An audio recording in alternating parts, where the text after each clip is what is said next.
Hey guys, today, sorry about that. Today we're going to be doing class number 7, which means after today you're going to be halfway through. I think I said before that it seems like it takes forever to get all these classes done and get your certification. But one class graduated this week, and they thought the same thing that you did. It was going to take forever, and everybody got finished, got their certifications, and so we're going to make this go by as quickly as we can. I want to remind everybody that the due dates are on Monday. Also going to tell you that for some reason, the account that you guys were finding the videos in, I think it was called Parenting Class Tuesday, it's not letting me access that account. So I had to create another one. And it's just called Sharon Thurman, SharonThurman. Let me know if you have any problems finding that channel. I had to use it for the class that graduated, and a couple had a little bit of difficulty, but my advice is, as soon as you watch the video, go out there, play around, and if you have any problems accessing it, just let me know and we'll work through it together. Today, I think I told y'all last week, we are touching on the lessons that have to do with discipline. I think last week we talked mainly about compromising.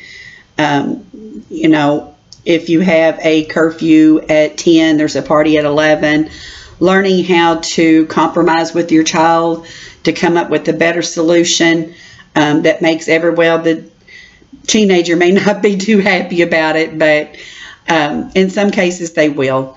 And today we're going to talk about learning the consequences of behaviors. Discipline, good discipline, bad discipline, how those affect your kids now and in the future. They can affect your kids in the future. I've got an article that I love, and I typically hand it out to everybody so they can read it on their own time. But it's this young lady, and she's talking about the fact that she received inappropriate discipline. She was hit. The rules were extremely severe, and it's affected her all of her life. She made bad choices. I think the name of the article is "I Thought I Deserved It." Her mom and dad both were like, "You're stupid, and if you weren't so stupid, I wouldn't have to do this." And then she got severely spanked, harsh punishments. And what that did to her is later in life, since she grew up thinking that she deserved harsh discipline, she didn't harshly discipline her children, but she chose relationships that were abusive. She didn't think that she should leave those relationships because she was taught all of her life that she deserved it. It also talks about how she escaped that, and it was mainly through therapy, which I always encourage in these classes. A lot of therapy works with our past and how to overcome what's happened to us in the past. My adopted mom was extremely abusive. What I learned is that I was completely the opposite with my children, but I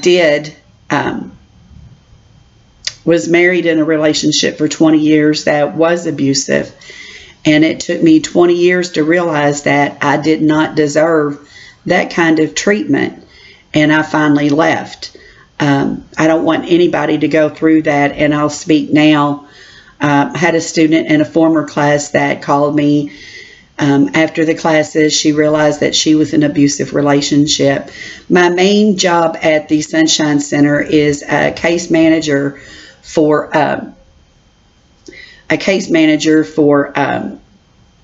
victims and survivors of domestic violence. So if you want to talk about something like that, just feel free to call me. You have my phone numbers at this point, so I'll be glad to talk to you. Although the center is closed, I have so many different resources, and just let me know if something like that is going on in your life. There's when we talk about discipline, there's appropriate discipline, which is what we're going to learn mostly today, and there is bad discipline, harsh discipline. There's two appropriate disciplines, the good and the bad, and they both have future outcomes. We talked about the bad outcomes. There's also good outcomes from good discipline, appropriate discipline. The child is going to grow up to be more confident. Their self-esteem is going to be much higher. We've talked about self-esteem, confidence, how those are so important to teach our children. And one way to teach them is through the way that we discipline them. And encouraging good behavior, but learning the appropriate consequences to the bad behaviors. There's consequences to the good behaviors. There are actually, there's two different kinds of consequences. There's natural consequences and there's logical consequences. Let me find my study notes to talk more about that. There's the article, we've done that.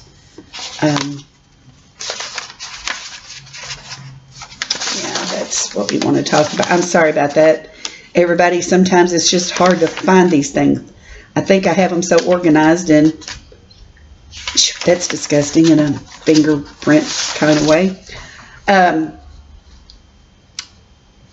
Let's see, where did it go? There it is. Some examples of natural consequences are the ones that happen all by themselves. There's no planning to it. Some of those examples are walking in the rain without an umbrella and getting wet, eating excessively and gaining weight, touching fire and getting burned. Those are natural consequences. Our logical ones are consequences that are planned out and they're thought out. Some of those examples are time out for misbehavior. I encourage that. There's different ways to do that nowadays. My babysitter just made them sit in a chair and they weren't allowed to play or communicate with the other kids and so forth. But she typically gave them something to do, maybe a little book. But those are appropriate for ages. Sitting there for an hour, that's not appropriate for any age.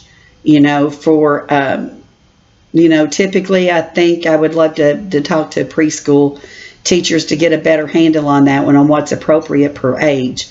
But maybe for a 4 or 5 year old, it might be 5 minutes.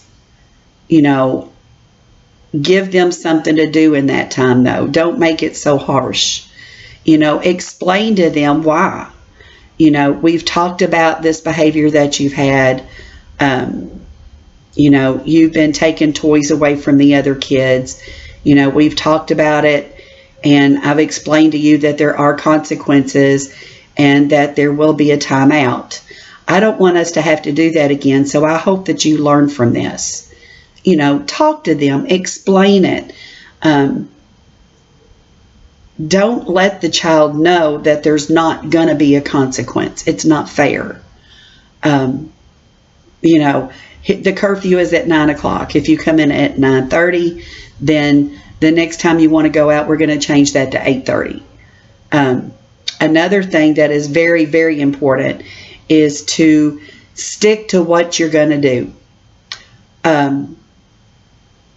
There's people that will take, if you don't do this, if you miss curfew and you've missed it twice, this time there's going to be consequences. If you take away their phone and you don't have a phone for 2 days, if you give that back to them sooner than those 2 days, you've not accomplished anything. When that was the main source of discipline with my children, was taking things away at appropriate ages. Not their favorite teddy bear when they're little that they go to sleep. That's not a good consequence. But with my kids, it was taking things away. My oldest son was what I call a super athlete, which means by the time he got to high school, he was on traveling teams for soccer. He was first starters in basketball and soccer. What helped me with him, and he loved to practice. He never missed a practice. He gave it all he had. But I would make him miss a practice. And what was worse for him is that I made him go to the practice. And I went with him to make sure that he did what I told him that he wasn't going to be able to do, which was practice. It was something huge, something that was very favorite for him. The coaches didn't like me all that much when I would do it, but it was my child. It was a form of discipline, and what I did was I encouraged the coach to talk to him as well. We need you for these practices. When you're not turning in your homework, when you're not doing this, when you're not doing that, your entire team suffers. I think those discussions helped him probably more than mom's. For my youngest, it was electronics. There weren't telephones when my kids were small. I don't think those really, cell phones, they really didn't start coming out. I'm thinking probably till my youngest was 13. But he loved computers. He was learning how to take computers apart, how to put them back together again, how to build his own computer from scraps, and he would lose that privilege. And it was usually for depending on what rule he had broken. It might be for a day. It could be for 2. Now, I have to note here for my youngest son, he and one of my grandsons, Braden, y'all have heard me talk about him a lot, and myself, we're what people call nerds. And I'll tell you what, the easiest child to raise is a nerd. I very rarely had to punish him. I mean, very, very rarely. But anyway, we talked about good discipline involves helping children learn right from wrong by providing non-abusive, nurturing logical consequences for appropriate and inappropriate behavior. There are 2 types of rewards when we get into that. There's a tangible reward. That means they are things. You've done good this entire school year, so I think we need to go celebrate. Maybe it's a new outfit for the current season. There's inexpensive things that you can use. Don't use it as a bargaining tool, though. If you for this type, we're going to get into that because tools can work in a different way. But those are tangible, something like that. Brainstorm yourself and try to think of things that you can do. I think we've talked about this before. It could be the other class. Intangible rewards are privileges and recognitions. A recognition like they give at school. Perfect attendance gets a physical certificate, a trophy, or something. You can do that at home. A lot of people work with the STAR system chart. I think I have one in here that I was going to talk about. I think everybody is aware of how those are used, but it's kind of like, I don't think you can see it on here. If you do, it's going to be upside down. But yeah, you can't really see that. But, you know, it's something maybe you can keep on the refrigerator. If you have more than one child, put put a chart for each one with their child's name on it. Then it's got across the top of this chart, it's got what grade they're in. So, and then on the side, it's got the days of the week. So say that your child is 1 year old and on Sunday they were wonderful. Maybe you set them a criteria for what earns a star. You know, you do your chores. Well, not for a 1 year old, but you know, you did your chores. You obeyed the rules in the house. You didn't break any rules. You know, you had appropriate behavior. And do something like that each day. This works especially for the younger child. I don't think middle schoolers or high schoolers are going to think that's just amazing, but it wouldn't have when I was young, when I was growing up. But yeah, that's something that that you can use for recognition. There might be other things. Maybe they were good all week and you only give them a star at the end of the week. Everything was marked off. They got stars all week long, and then on the end of that week, you do something to celebrate their behaviors.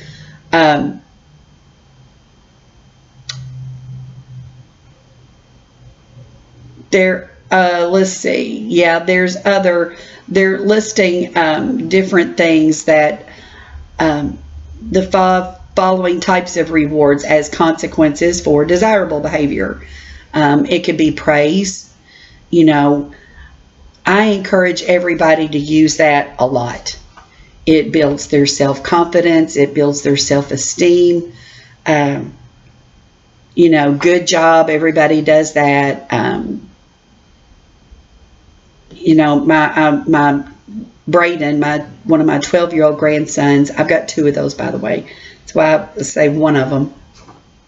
But he has found out a natural talent that he has, and that is drawing. And he's 12, but I was having him text me some pictures. Unfortunately, the first one, his 2-year-old little brother tore it up. But I know that when he does another one, it'll be some kind of verbal recognition that I'll give him appropriately for his age. You know, Braden, that's absolutely amazing. You know, you got that talent from your granddaddy, my ex-husband. You know, appropriate for age. Everybody likes to be recognized for things that they do well. Maybe it's just a pat on the back. Maybe it's, you know, more encouragement. You have done wonderful on this project. You know, this is talking about grown-ups. You can do the same thing with kids. How about if we go out to lunch today and celebrate, you know, the success of this project that I gave you, and maybe give them more responsibility. The same thing can work as a child. You know, you have, you know, even for a senior in high school, you know, you have done amazingly this year, and I am so proud of you. What if we go out to eat dinner, basing it on your budget? I think everybody but me likes McDonald's. It's because my kids absolutely drowned me on it to this day. I don't do fast food restaurants much at all anyway, and McDonald's is not on my list, but you know, you can do things like that. Maybe it's cooking their favorite meal. Maybe it's making a cake together. Remind everybody that boys love to cook. My oldest son, every time I was in the kitchen, practically every time I was in the kitchen, he was on my hip. Later ages, he was helping me. You know, my 2 other grandchildren, I don't talk a lot about. They're Gabe and Gracie. They're 12 and 10. And I was video talking to them the other day, and they live with their other set of grandparents. and they had by themselves cooked dinner for their grandparents. And, they were explaining to me what they had done, but their grandmother had been teaching them a lot in the kitchen. They're homeschooled, and one of her classes is, learning the basics of like cooking, doing laundry, those kind of things. So encourage your sons as well. My oldest son, he is the most amazing chef. The one that wanted to stay in the kitchen with me all the time and learn and help me in the kitchen as he progressed in age. I've had a kitchen set in my house. I got it when Braden was little, and the grandchildren love it. All of my grandchildren, they have them at home as well. It's a good thing to learn. They're going to be on their own one day. I avoided the kitchen at all costs, mainly because of the relationship of me and my mom. Always had an excuse to get out of there. Unfortunately, when I became an adult, I couldn't cook, and when I moved on my own, I pretty much lived on Kraft macaroni and cheese. So yeah, work with them, teach them as well as your daughters. Boys, and when you get, most of our amazing chefs are men. But anyway, we're talking about praise. We're talking about a touch. Like I said, a pat on the shoulder, and I'm getting ready to do an allergy sneeze. So sorry about that. It'll come just at no warning. Privileges, we talked about that. They can stay up past their bedtime, extra time playing, extending a curfew. We talked about objects, which are, depending on your income, they could be an extra toy, maybe, stickers. We talked about that chart. Maybe it's something like paints, if they love to explore their artistic abilities. That sounded fancy, didn't it? But yeah, I want a haircut so bad. Allowance, logical reward for tasks completed. We talked about those. Teach your child how to, I don't know where that comes into it, so we're not going to talk about that one. I think I've covered everything in here. Need to go back on my notes. I think we covered that area. I wanted to make sure we didn't miss. I think we did all of that. Let's see here. This is another chart that, let me see if I turn this light off, if you guys can see it any better. I don't really think so. There's a lot of handouts in this class, and I miss the fact that I can't give those out.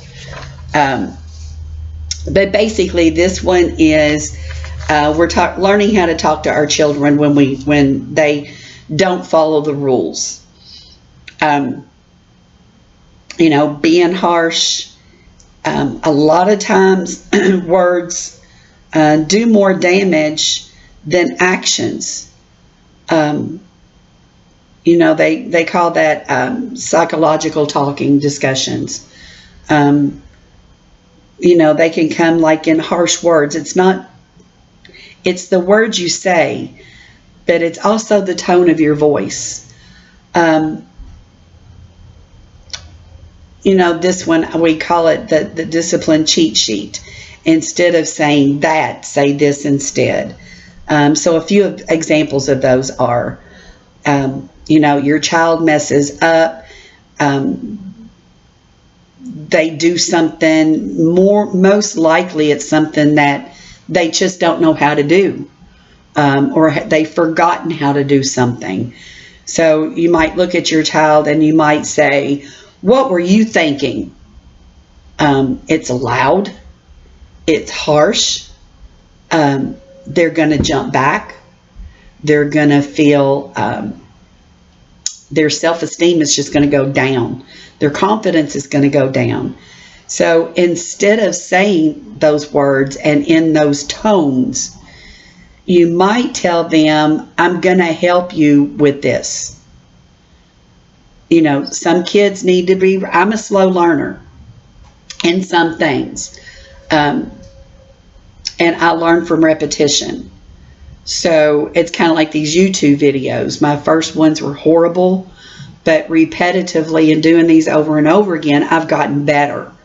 Using YouTube drove me insane, and after working with it quite a while, I'm doing the same thing with Zoom for the supervised visitations. Repetitive. Most children work better, and most adults work better from doing something repeatedly, several times before it finally clicks. This is the way I want to do it. Your child is the same way. Maybe you have given them the chore of picking up their toys and putting it in say this train goes on this particular shelf. You don't discipline, let's put it on this shelf because it's big and takes up more room, or something like that. Or maybe they had a hard time figuring out how to make up their bed. Use appropriate age. That you did a wonderful job, and I thank you so much for doing this chore for me. But let's see if we can work on this a little bit. Help them a little bit. The same thing comes to a lot of different things, and it comes to age as well. Another thing is, how many times do I have to tell you to do this or that?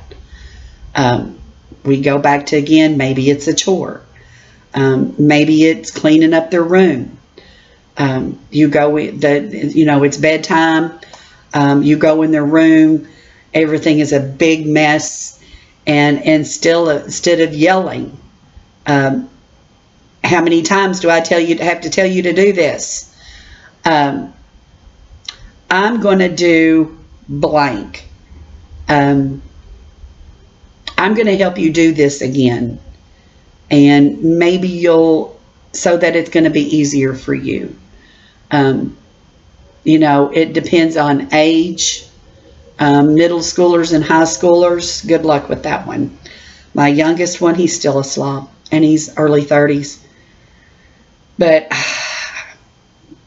yeah. my oldest one, he was pretty good. But, their biggest thing was putting up laundry. And I had repeated, I washed it, I dried it, I folded, I put it on their bed. Their thing when they got home from school or before they went to bed was to put the laundry up appropriately in their rooms.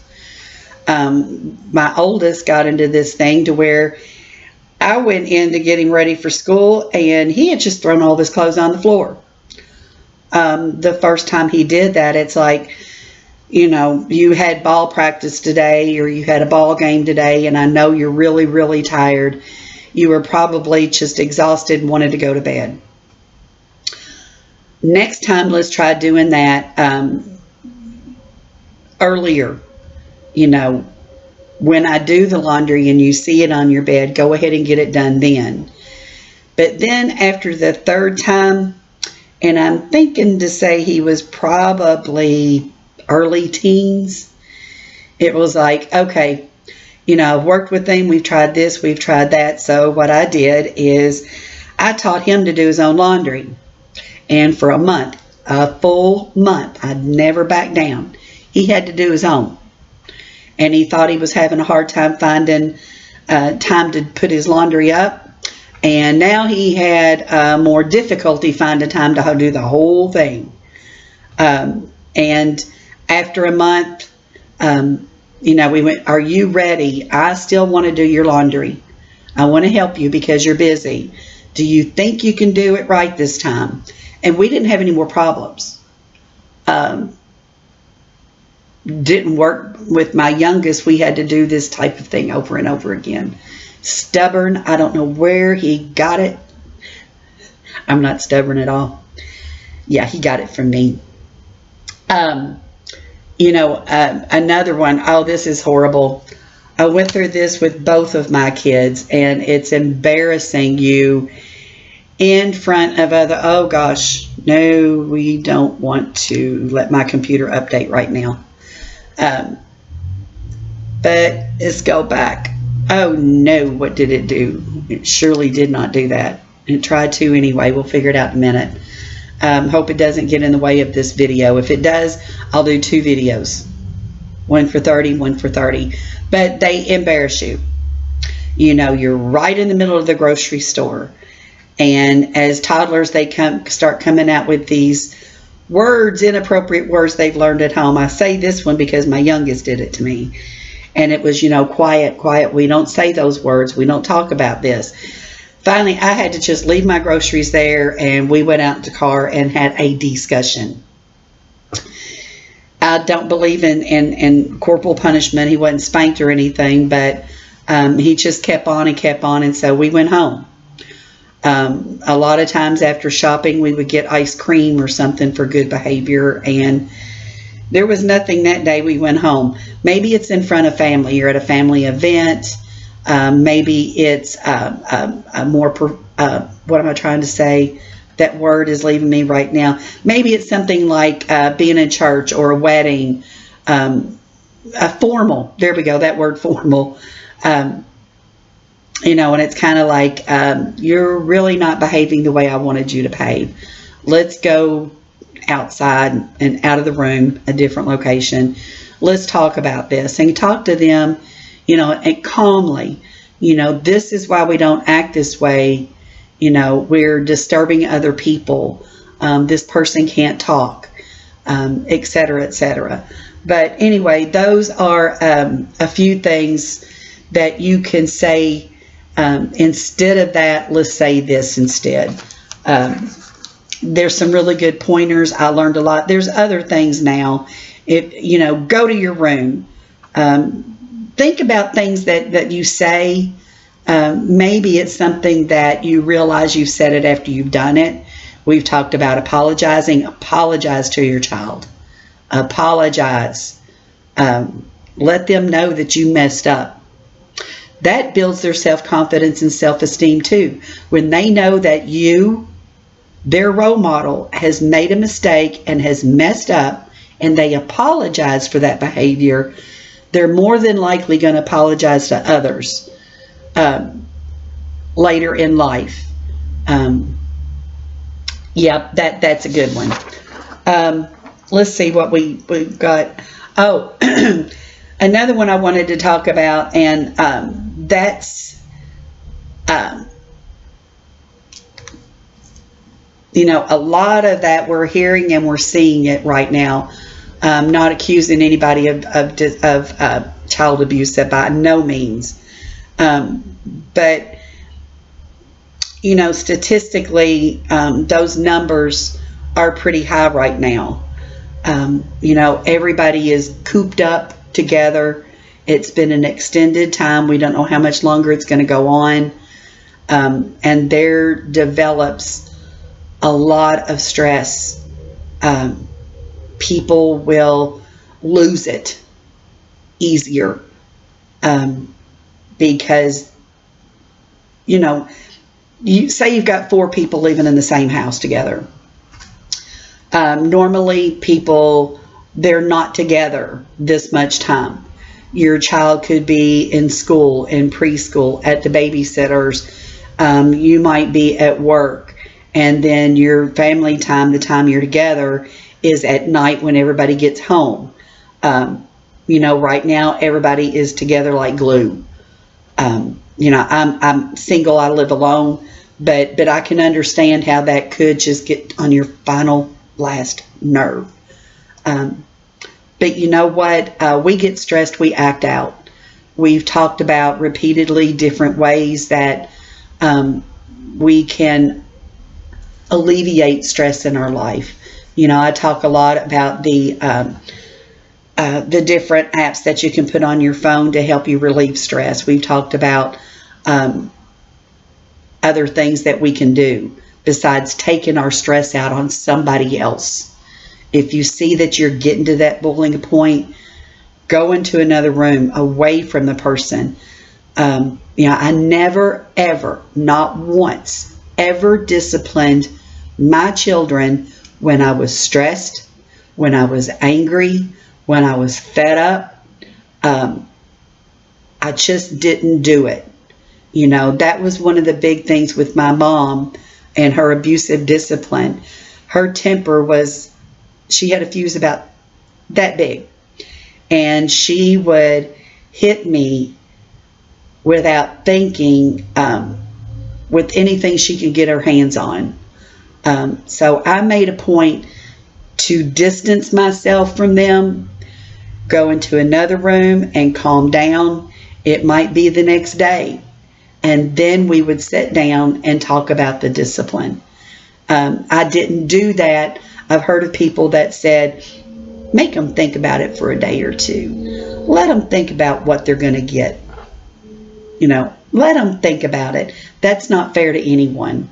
They deserve to know what the consequences of their behavior are, as soon as you can do it.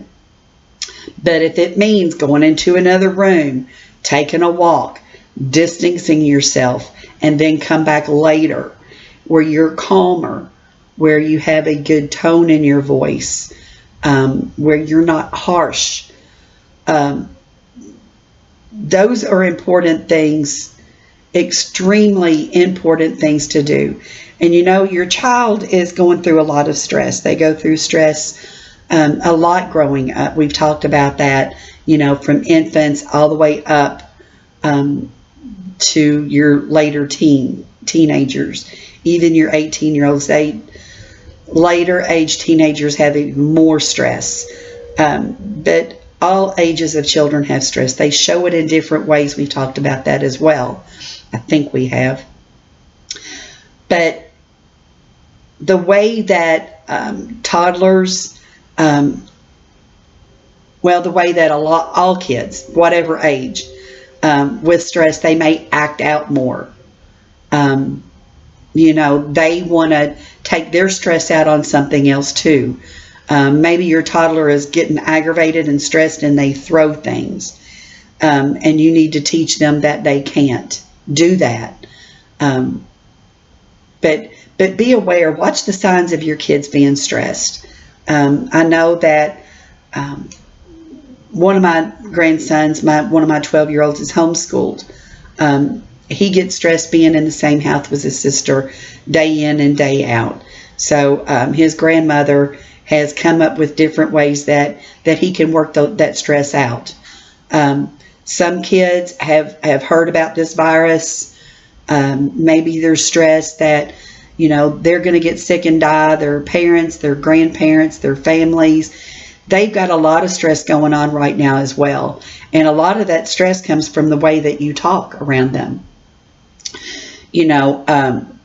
Maybe your finances are being hit hard. And they hear you say something like, we have very little money for food this week. They might stress out about having enough to eat. Be comforting and recognizing their stress, that it's allowed. I see that you're very, very upset and you're taking it out on the parent, myself, your caregiver, your sibling, and let's you and I go calm down a little bit, and help them calm themselves down without jumping in there, yelling and screaming, taking everything away from them. That is something, a punishment or a consequence, a punishment for a bad consequence. There we go. Maybe they don't listen to you when they keep throwing something at the dog, at you, at a family member, at a sibling. And it will get to the point that you just have to take it away. And when you take it away, make it work. Don't take it away for an hour. All they're going to learn is whatever. I can hit my sister upside the head and an hour later I'm going to get it back. The kids have stress. Watch for it. Recognize it. Understand it. Be understanding. You're stressed out because you're in the house stuck with everybody. You're stressed out over making finances meet. I don't know if that was an appropriate sentence or not. Probably grammatically all insane. But Be aware that your kids are going through some of the same things that you are. When you are stressed, you act out. If you don't take time to calm yourself, your kids are going to do the same thing. Try to work together, give each other distance. Maybe it could be time that you go in your room and find something that will help you calm down. For older kids, maybe it's reading a book, etc., etc.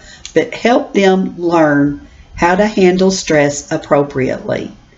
Let's see, we've done this, we've done that, we've done that, we've done this. I'm going to, let me make sure that I've covered everything I want to cover. We've talked about all that. We've talked about the cheat sheet, the STARS chart.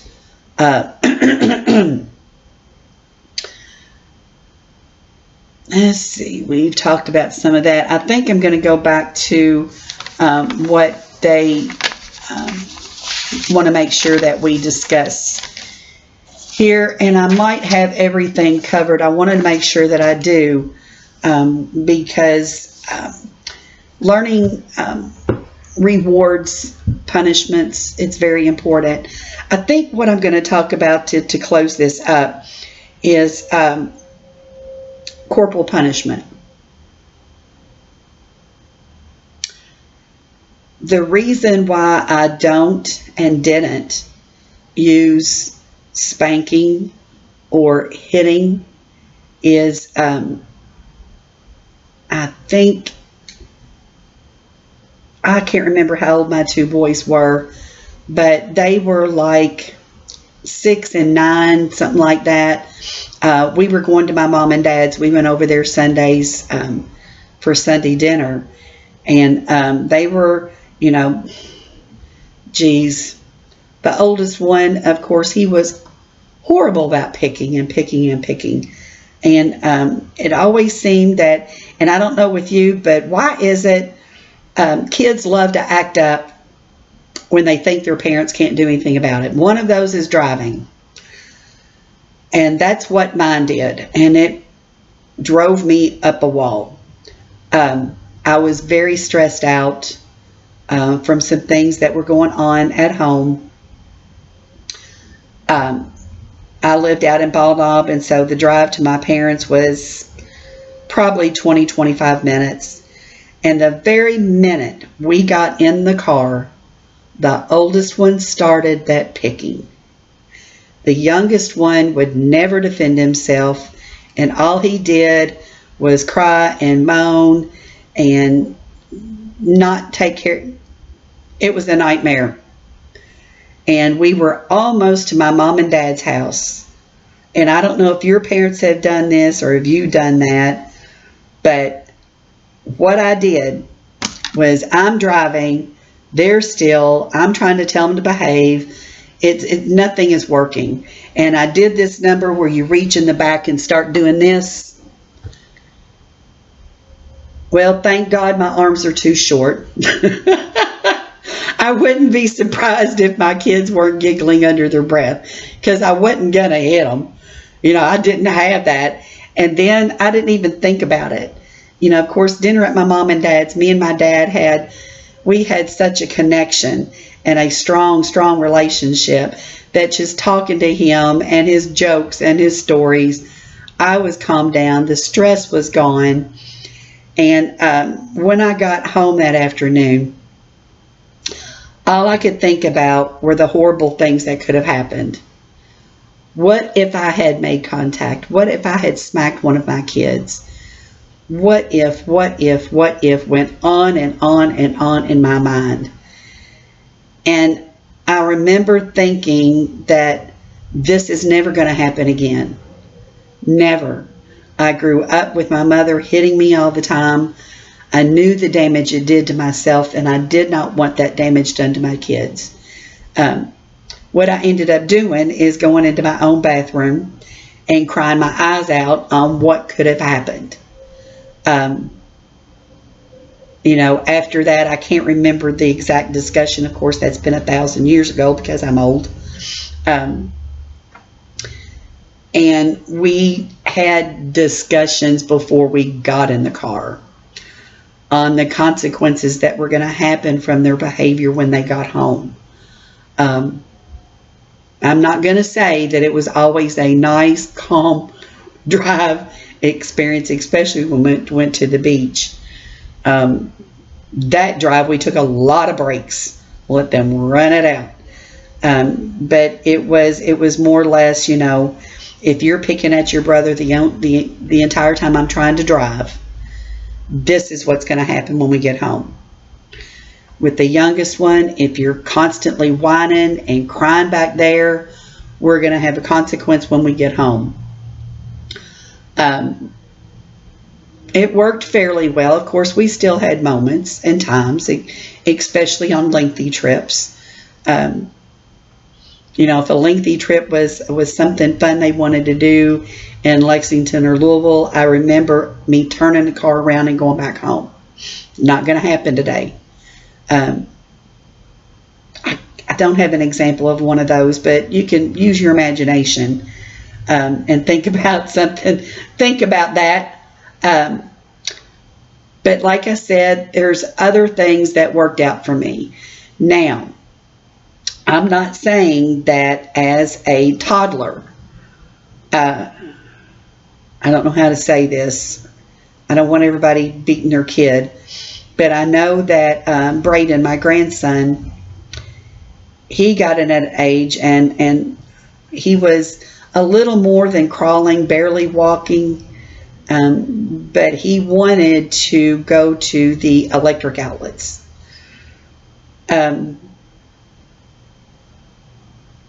He knew how to pull those things out, and it scared me half to death. And I pulled him away from it, and it was like, we don't do that. You cannot touch that. And I don't know, after a couple of times, I did this. And it wasn't bad. It was just, first I'd pull his hand away and say, we don't do that. It was not bam. It was not smacking. It was not this. For their safety and something like that, I can understand that. But first, use something else. With Braden, pulling his hand away was not going to work. And it's so funny because he looked at me like, my Nana really did that? I can't believe it. And after a while, after that, he didn't do that at home. We cover the outlets with my 2-year-old. Where his toddler bed is in the grandchildren's bedroom and playroom, there was an outlet. I made sure that a piece of furniture covered that up. If you can do that, that's an amazing thing to do for safety. But let's see here. I think we've done enough. I wanted to discuss the test questions a little bit more than what I've been doing, instead of just putting them there. There's a few of them that I wanted to talk about. Let's see, the number 1 question. We talked about the cheat sheet. We talked about something that you can say and that's better than something that you shouldn't say. I want you to give me an example of that. I think I talked about 3 or 4 of them or something, but you can also, okay, here's how we're going to do this question. It's going to be a 2-part question. So, for number 1, something that you can say that's positive or nice, instead of saying something harsh. I want you to give me an example of one of the things I said. Then I want you to think and brainstorm and think of something. Think of something different that you could say positive and nice instead of something harsh. So that's going to be an A, what I used an example, and B, what your example could be. Yeah, I think that'll work. Let's see here. Let's find number 2. Number 2, there is a chart in here. This is another handout that you would have gotten if we were in person. But I'm going to give you a couple of situations that your child does and what you could do. You only need to do a brief little sentence on this question. It is number 2, but I'm going to give you a few examples. So say that you have a 12-year-old that refuses to clean her room. Okay, you could do what I did with the laundry type thing, or take something away that they like, their telephone, their electronics, something like that. Say you have a child that is 6, and you're working in the garden or whatever outside, and so that you can keep an eye on this child, and she takes her bike and drives it out on the road. Something you could do is talk to them. Well, hopefully you've talked to them and explained when you were teaching them about not riding in the street. Remind them this is what we talked about. You could get hit by a car. This could happen, that could happen. But after they've done it, what would you do? My example would be taking the bike away for a week or whatever you think is appropriate. But here's the test question on this. I think you get the point of what I'm going. Their actions and what you could do because of an action. So the one I'm going to give you is, let's say that you have a 3-year-old. Your 3-year-old just bit somebody. What could you do about it? Let's see, we've done that one, we've done this one. Number 3,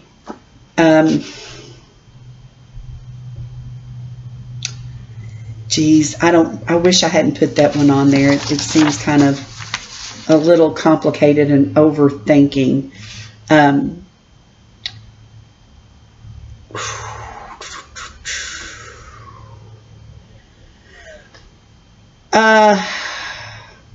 I don't like that one.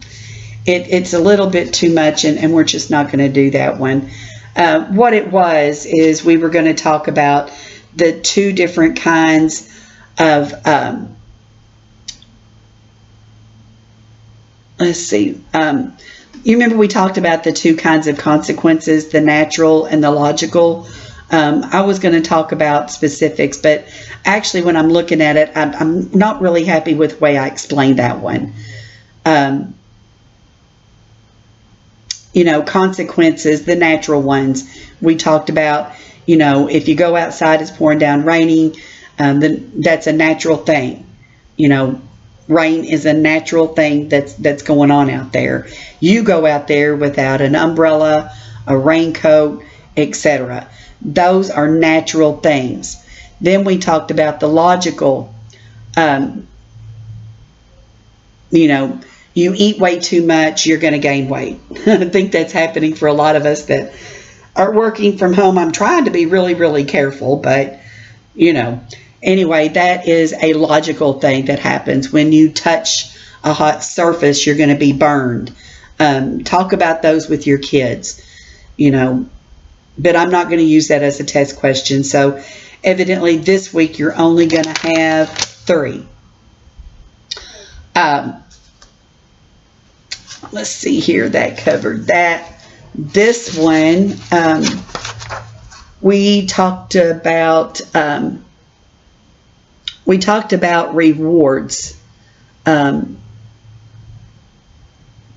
that are consequences for a desired behavior. There are two types of rewards. I want you to name me, there's two types, but name me those two types. So I'm going to name this, I'm going to try to word this a little bit better.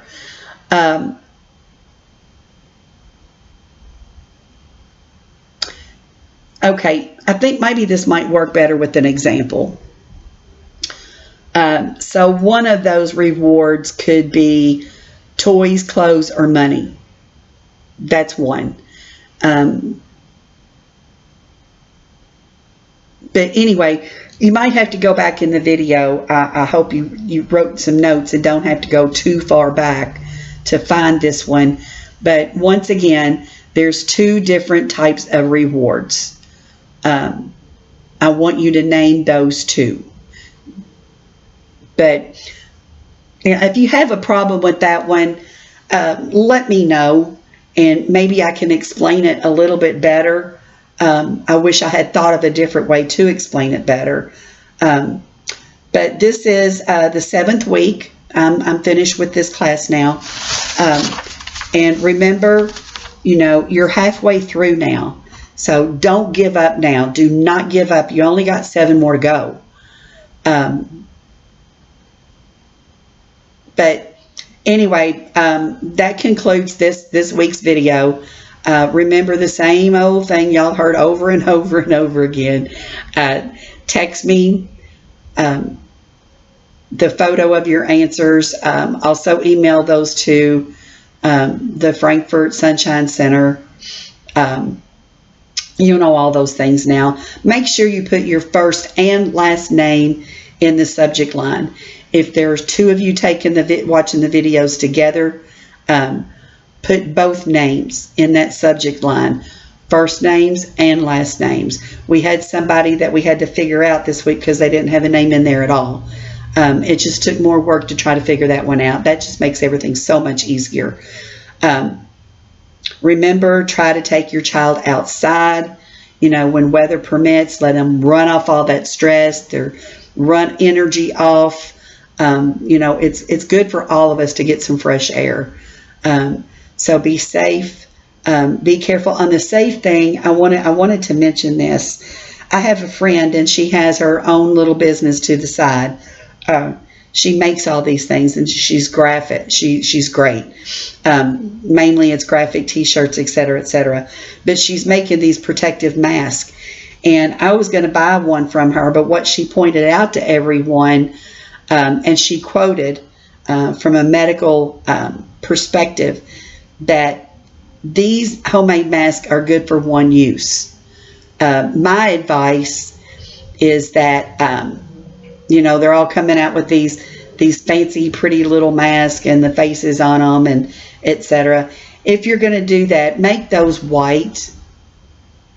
And say you go to the grocery store, you've got your mask, you come home, not only wash that, but put a little bit of bleach in with your washer to keep those sterilized and to kill bacteria that's on them. Just be cautious. My oldest son, he uses a bandana. Yeah, he looks like a bandit. But anyway, that's just a little tip. Everybody have a great week. Keep up the hard work. You're doing great so far.